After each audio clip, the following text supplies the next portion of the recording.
ইউনূস সরকার ঢাকাকে 18 মাসে 18 বছর পিছিয়ে দিয়েছে বললেন ডিএনসিসি প্রশাসক। আপনার কি মনে হয় আসলে কি 18 বছর পিছিয়ে গেছে? মাননীয় প্রধানমন্ত্রী দৈনিক 18 ঘন্টা কাজ করেন বললেন ডাক ও টেলিযোগাযোগ মন্ত্রী স্বপন ফকির। সরকার কতগুলো কার্ড বানিয়েছে, এই কার্ডগুলো জনগণ পকেটে নিয়ে ঘুরবে, আর এই কার্ডে যদি টাকা না থাকে তাহলে আমরাও একটা কার্ড বানাবো, আর সেই কার্ডটি হলো লাল কার্ড, আর এই কার্ডটি আমরা সরকারকে ধরিয়ে দেব বললেন নাসিরউদ্দিন পাটোয়ারি। একটি কথা সবাইকে ভাবিয়ে তুলছে, সাম্প্রতিক যুক্তরাষ্ট্র এবং চীন সফরের বৈঠকে কোনো নারীর বৈঠক ছিল না। কেমন যেন হয়ে গেল না কথাটা। এবার তো খেলা পুরাপুরি জমে গেল।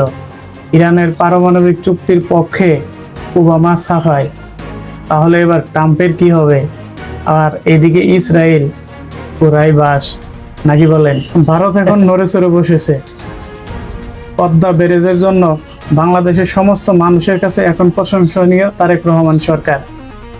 আর এদিকে ভারতের সংবাদ মাধ্যম বলতেছে ভারতের গঙ্গার পানি ভাগ চাই বাংলাদেশ। স্বাস্থ্যমন্ত্রী বলেছেন চিকিৎসকদের নিরাপত্তায় প্রত্যেকটি হাসপাতালে নিয়োগ দেওয়া হবে সশস্ত্র কর্মী, এতে সবাই সুরক্ষিত থাকবে। অবশ্যই এই কাজটি খুবই ভালো হবে। বিক্রি নয়, টেলিটককে শক্তিশালী করতেই সরকার বিনিয়োগ করছে।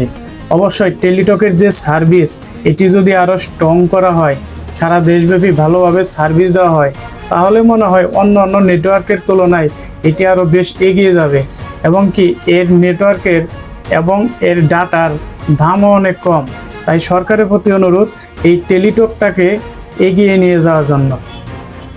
দেশের মানুষের জন্য কাজ করব, এক বিন্দুও এদিক ওদিক হবে না বললেন মাননীয় প্রধানমন্ত্রী। তবে বর্তমান সরকারের প্রতিটি কাজই প্রশংসনীয় পাচ্ছে। এভাবেই এগিয়ে যাক বর্তমান সরকারের হাত ধরে বাংলাদেশ। মোটরসাইকেল চালকদের উপর কর আরোপ করা উচিত নয় বললেন জামাতের আমির।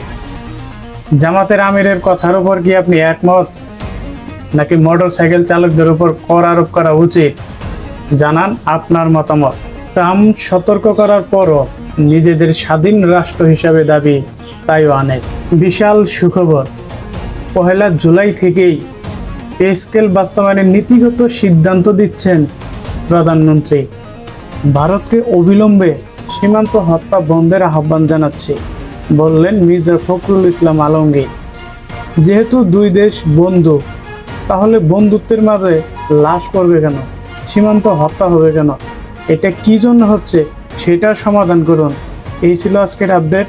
পরবর্তী আপডেট পেতে আমাদের সাথেই থাকুন। ধন্যবাদ।